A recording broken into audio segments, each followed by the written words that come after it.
Hey Rosebuds, this is your girl Nairi Rose, and we are back with episode 4. This episode is entitled Surviving the Storm, Strength You Do Not Give Yourself Credit For. And this is actually the part where I admit this was hard to record. I did not know if I had the strength to actually record this episode, to give up and just completely toss the Winter Healing series. But I cannot give up on myself. I cannot give up on y'all. I cannot give up on the people that are watching and supporting currently and waiting to find this channel. So thank you for being here. The core symbolism for this episode is winter storms bend the rose, but they do not break it. And that is so important to me because we always talk about how we're broke and broken. And I say that because on my algorithm, I have been getting an influx of videos that are entitled how Americans are screaming that they're broke right now. People are struggling. People are in poverty. People are losing their houses. They're losing their apartments. I don't know. I don't want to say there because I'm struggling too. Like, I'm not even going to lie. We're all going through a tough time right now. And it just feels like people are so ready to give up. Like, this is the scariest time, I would say, in my life that I felt that people are losing their strength. People are losing their faith. And people are actively choosing to not align themselves with the hug or the medicine or the discipline that they need to get better. So I want to, for this episode, open with scripture. I think it's imperative that we open with scripture. I have my notes as always. Surviving the storm. We keep going through storms. We're constantly going through these storms. But if you woke up today, hallelujah, and you're either watching this or maybe you haven't found this yet, but you can see, you can breathe. If you have went through any difficulty and you are still here, you have survived something. You may not call it a storm, but it's something. And so today's scripture says, when you pass through the waters, I will be with you. Isaiah 43, verse 2. This is so beautiful to me because we go through waters and water holds memory. Water is a beautiful element, a multifaceted element. And it's just one of those things where it's one of the Most High's wondrous creations. Water is malleable. It can hold different forms and shapes.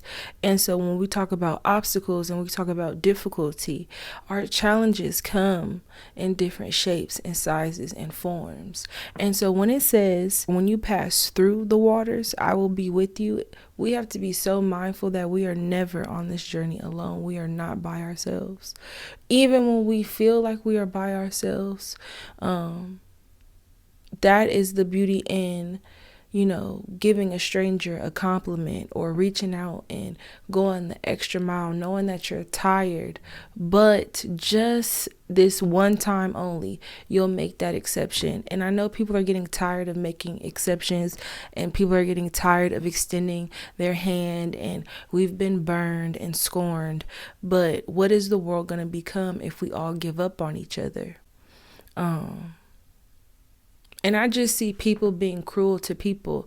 I know we can talk about the government and we can go down conspiracy theories, but I just see more and more people being cruel to each other because we are all screaming, hey, see me, see something about me that is unique, because I feel that I'm no longer visible. I feel that people are not appreciating me and validating me. And so I have to do those things for myself. I'm outside, I'm snapping these photos, I'm posting them on the gram, I'm showing up for myself. But why does it feel like no one actually sees me? Why does it feel like no one actually is liking the posts or commenting or acknowledging me or picking up the phone? We are losing our connectivity. And I won't say that I saw this coming, but I just know when I observe how people interact, especially with me, especially the one who like already internalizes all my flaws and traumas and insecurities. And so when I put myself out there and I am pleasant for the most part, because I know that I can be unpleasant at times. We're all human. We all go through things. Not everyone's going to wake up in a good mood, but I am cognizant of my mood at all times. And so when you do things for people and it's not reciprocated, yes, it makes you want to stop doing. But then you cannot turn around and complain, and I cannot turn around and complain, why aren't these people supporting me?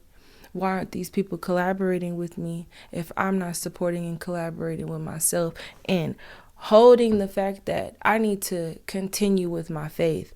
I need to continue with my discipline. I need to continue with my discernment. I need to look at people and be empathetic. I don't have to cater to people's egos and attitudes and bitterness. No, we are not doing that. But I can realize and recognize, okay, yes, I went through my things. They're going through their things. So if they acting funky, just laugh. Sometimes you just have to laugh.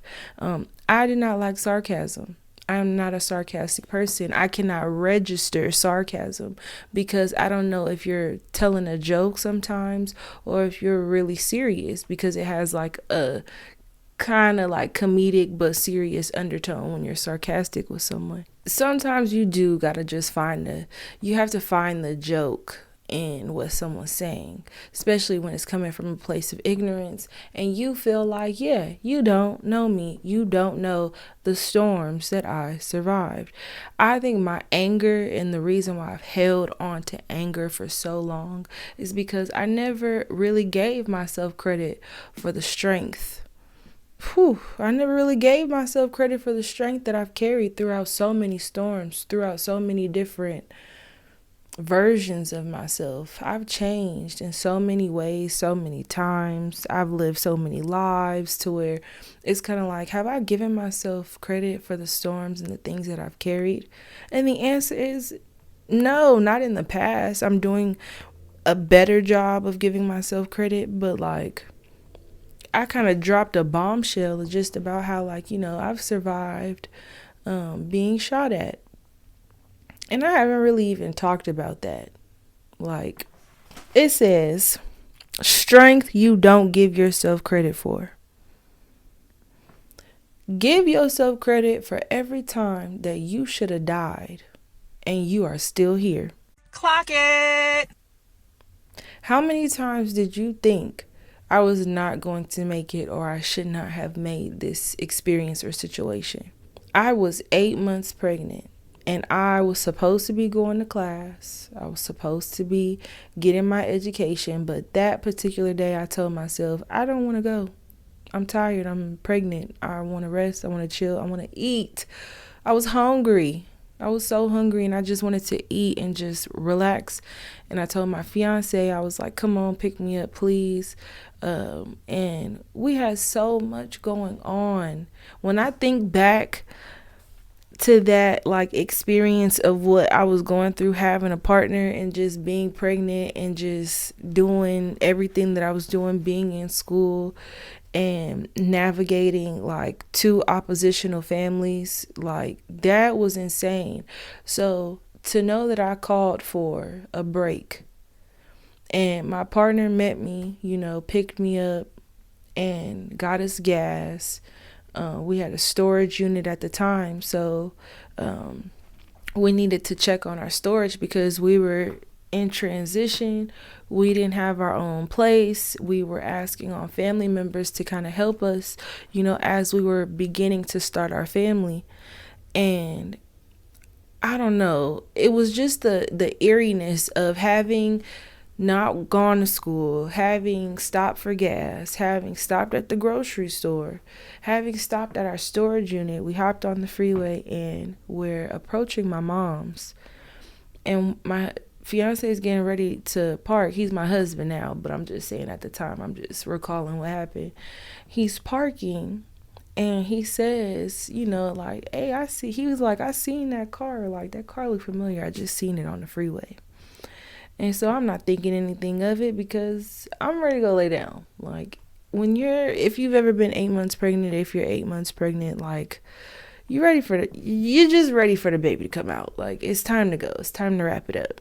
So he's parking the car and he's laughing, and I'm just like, why is he laughing? And so I guess from his POV, from his point of view, there was a young man getting out of the car. So the car went past us, and then it parked like right in front of us. I would say like 25 feet or 50 feet away, but it was close enough, in close proximity. And we're on a hill, we're on a slope. So just to kind of give you a picture, we're at the top of a hill that's descending, and we're parking. He's parking, getting ready to pull that emergency brake. There's this young man getting out of a car, pulling down a shiesty, and my husband's laughing because he's like, oh my goodness, these YNs are about to hit a lick on our neighbor's house. And lo and behold, that laughter was met with silence once we realized the young men hopping out of that car were actually getting ready to shoot at us directly, like at us. So the young man who got out on my fiance's side at the time, he's shooting. And then I didn't even know that there was another young man on the passenger side who got out and started shooting on my side. I'm just super pregnant in the passenger seat, wondering why this is happening. And for a moment, I looked at the shooter on my side, and at this point, 3 bullets had passed my head because I could see them in the windshield. And I don't know how things work, but I just was like, wow, where are these holes coming from? It was really like, sometimes when you're in a near-death experience, in my opinion, time slows down. And I just like remember time moving so slow. So I see 3 bullets that have already penetrated the windshield. I make eye contact with the shooter on my side. We held contact for a while, actually. Not that long, as I said, time is moving slow. But I would say for about 2 to 3 seconds, we looked at each other. He put his weapon down. He put his pew-pew down. And he proceeded to get back in the car. Completely stopped shooting. Now, the young man on my fiance's side at the time, he's going at it to the point where his pew-pew jams. He slices his hand, but he figures it out and he unjams his pew-pew and continues shooting. Fast forward, after the police come, they say over 27 shell casings were found. And they also found us alive. And so I just say all of that to say, like, when we talk about quantum physics or like timeline jumping, I don't know. Sometimes I still think about that storm, and I still think about like it could have just taken one of those bullets to like knock me clean off. I wouldn't know what my children, would look like. I wouldn't know what my courthouse wedding would look like. I wouldn't know the growth that I would experience with my now husband. I wouldn't know what that looked like had I not survived that storm. The most beautiful thing about that story is, because it was a disaster, but the most beautiful thing about that story is that my fiance at the time covered me. He shielded me. He walked in that experience with me. He didn't think about shielding himself. He knew to cover over me, protect me, to where we both walked away from that experience unscathed. And while we weren't fully supported, we experienced discrimination. We experienced a lot of isolation. from family members. People accused us of being into something, having dealings, gang dealings, drug related dealings, criminal activity. Like, it's just so interesting to see how people will switch up on you when you are going through your storm. But take note of that. Recognize how people treat you when you're going through a storm.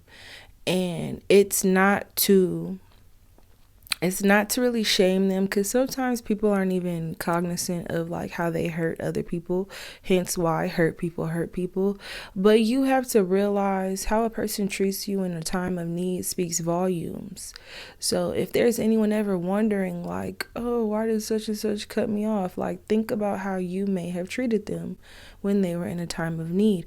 Also, you can't think that everyone that you've cut off hates you. Sometimes people who've cut you off or have been cut off actually love you and appreciate you for whatever boundary was created, because it helped them grow to the next level. It helped them get to another level to where it's like, dang, I really need to figure this out on my own.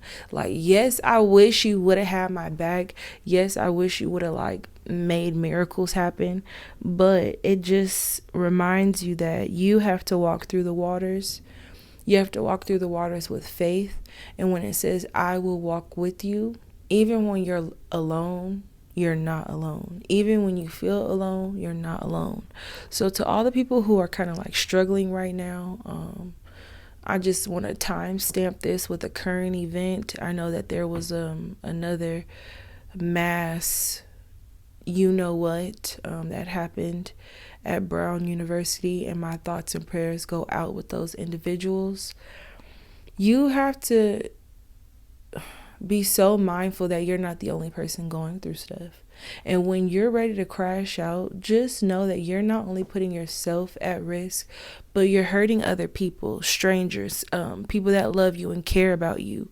You may think no one loves and cares about you, but in the back of someone's mind, you're there. You don't need validation to know that you're there. You just need to know that when you breathe, you are part of the existing consciousness. And that means that you waking up was enough for someone, seen, unseen, to think about you and to honor you in a way to where you can say, I'm here to see another day. I know some people, have no faith. I know people are losing their faith. I know people feel alone and they're like, why am I going through these things? But take accountability, take responsibility for your actions and your choices. Because in the wintertime, again, roses bend, but they do not break, and you are not broken. We use terms so loosely, and we love to say we're a broken people, but we're not broken. We're just going through it.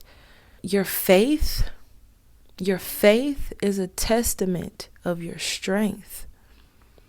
And so, just circling back to, I don't want to even say I was a victim of gun violence. What is that? All I want to say is that I survived something that I still sometimes I can't wrap my head around it. And I've survived other things. That's not even, it. When I say it, as far as like things that I've experienced and been through, whether it's in an accident or if it's, with another human being. I've been through a lot and I'm still here, and I'm so grateful for that. So the lesson that I want to leave with you guys is you have survived storms you never speak about. You deserve credit for your resilience. And we do live in a time where people are getting a thrill. Not all, but a lot of people are getting a kick out of the exposing culture, the expose of like, this person's wronged me, so now I'm about to air you out. And while that is cool and we get to look at these people and like point the finger and laugh at them and be like, ha ha, more so we need to discuss red flags, and that you have to also be accountable for the red flags that you choose to ignore. If you choose to ignore certain things, please do not victimize yourself and say, oh, well, that storm, I had it coming, but, they were terrible. They were bad. And I just say that vaguely because I do not want to dismiss anyone's trauma with anybody or with any entity, corporation. I don't want to dismiss what people have gone through, but you have to be accountable. Did you really go through that thing, or did you put yourself in a position knowing that your moral compass told you it was wrong? When you lack accountability, that sense of guilt, which is kind of like a made up thing, because if you're righteous or not, if you're doing the right thing or not, but that sense of like feeling guilty, only you are your biggest critic. Only you can make yourself feel guilty. So why do that to yourself? I'm all for affirmation, but what is it to be affirmed if you're not affirming yourself? Another thing with compliments is, while I love compliments, I don't want to give out compliments, and I'm still not whole. I've been hearing a lot about being a good person, but when you're surviving a storm, it's better to be a whole person than just a good person. You want to be whole. You want to be centered. You want to be centered. You want to be fulfilled. You want your cup to overflow, if not at least be full. But of course, you're going to feel triggered if you're giving out any bits and pieces of yourself and you're not already whole, you're not already full. So that's also part of like my healing journey right now, is recognizing like when I'm feeling full versus when I'm feeling depleted, when my storms are kind of like gaining on me, and when I'm in a season of calm, when I can like rest. And so the affirmation I'm going to leave us with, because I'm going to wrap this up: I am stronger than the storms I've walked through. And you have to say that, and you have to say it with confidence and assurance and credibility. You have to know who you are before you can say that you are necessarily stronger than the storms you've walked through. And so knowing that you are stronger than the storms that you've walked through, knowing that you've been hurt, you've been kicked, you've been depleted. There's a lot of rhetoric right now about just how, I don't know, it's so disturbing. It's so disturbing to see like how we are putting ourselves in boxes and we're letting people put us in boxes. The internet is loud. The internet is so loud, and the internet is so noisy, and it has all of its opinions and ideas. But give yourself credit for what you know, what you remember about who you are, about your person, about why you are here and what your purpose is, and trust your purpose enough to know that no one can discredit you or invalidate your experience. But also, you can't go around projecting and invalidating other people's experiences just based on how you were treated, because everyone wasn't treated like you. Everyone is not hating on you. Everyone is not your enemy. Everyone's not out to get you. Some people are just going through it and they just don't know what to do. A lot of people were loud in their disobedience. A lot of people are still loud in their disobedience, but that does not give you the right to laugh or just point the finger, because when you point a finger, three point back at you. So recognize when you're about to expose that person, or you're about to tell it all, or you're about to I don't know, it's been a lot of people getting fired from their jobs based on their content. A lot of people are flashing, in people's corporations and then getting exposed for it. I myself had a little situation at Starbucks, and I know people gonna say, well, why are you up in there? But it's just kind of you really can't go anywhere anymore, and you really can't just vibe. It just really feels like there's this tenseness of just is you cool? you good because I'm cool. Like, I was good, but like, some is off with the energy. Like, something is off. You can't talk to people no more. And sometimes it has nothing to do with you. It's kind of just like maybe you were the butt of the joke and now stuff not funny no more. And so it's kind of just like you're watching your reality change just because, you know, it's a spiritual war. It's been one. I've been talking about this for quite some time. So seeing the war and seeing the warfare kind of manifest the way it's been manifesting, and seeing like the transition and the transformations that people are going through, it's always going to be a roller coaster, and it's always about timing and alignment. Sometimes you're going to be up, sometimes you're going to be down, sometimes you're going to be in the middle, kind of in the gray area. But no matter where you are, keep the faith. When things get testy, push back. Like, don't succumb to the woe is me attitude. Don't victimize yourself. You're stronger than you know. And, I know that some people don't want to be strong. I've had moments where I don't want to be strong. I just want to curl up. But that depression can just snatch you right from under your feet, and I have to find other ways, other creative spaces to, release energy. So I've been happy because I've been dancing more. I've been doing stuff more. I've been low key out the way, keeping to myself, going to the gym, baby steps, like just moving really slow because tomorrow is not promised. And so I am blessed and fortunate to wake up. And I am blessed and fortunate to see like what's happening in the world. And yes, I'm being affected by what's happening in the world. And yes, I'm going through a hard time. But the one thing that I give myself credit for is that I'm not judging nobody else based on what they're going through. I'm just judging character. I'm just judging merit, for real, for real. Like, how you show up and how you respond to me tells me all I need to know. It doesn't matter. Like, it doesn't matter.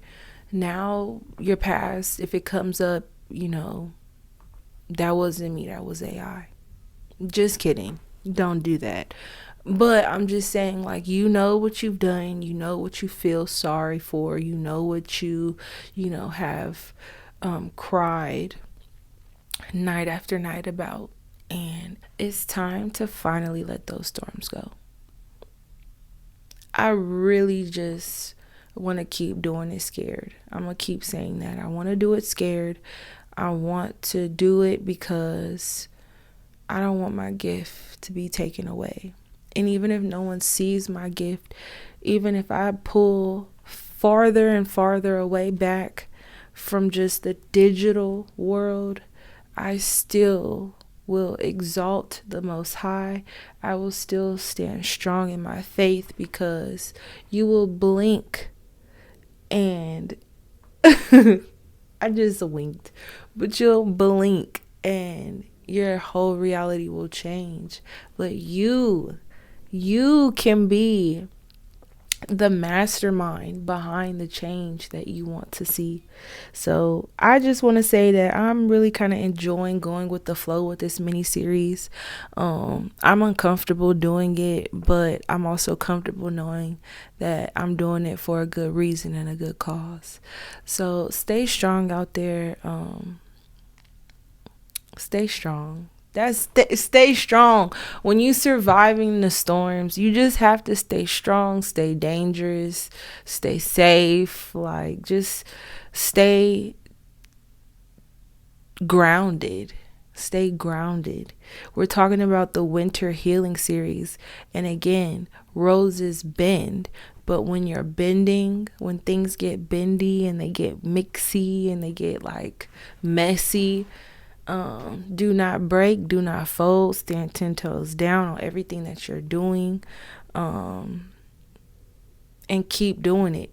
And give yourself credit for the things that you're doing. Give yourself credit for the things that you're being strong for. Please make sure to check out the notes for this episode. They will be posted on heyrosebuzz.com. You can also find this week's rose care practice posted on my newsletter, and I just super appreciate the subscriptions and the support on that page. So thank you for that. And I'm just gonna end with thank you for spending time in the rose garden, where healing isn't loud, it's layered, gentle, and personal. I'll meet you in the next episode where we're going to just keep talking and keep discussing. We got 3 more episodes to go, so let's just get right into it. I love you all. I thank you all for being here supporting me. I thank you for those who are watching. I don't care if it's 1 person, 2 persons. I don't care if it's my mama. I love you. I just want to say, for everybody who is going through it, do not give up. Keep the faith. Be strong. Hydrate your body, hydrate your mind, love yourself, forgive yourself more for the mistakes that you've made. Don't be thinking that people is doing better than you, or they out here. No, it's just some people, they hustling and they get into it, and they not afraid to do it. They not afraid to fall, and that just means that you shouldn't be afraid either.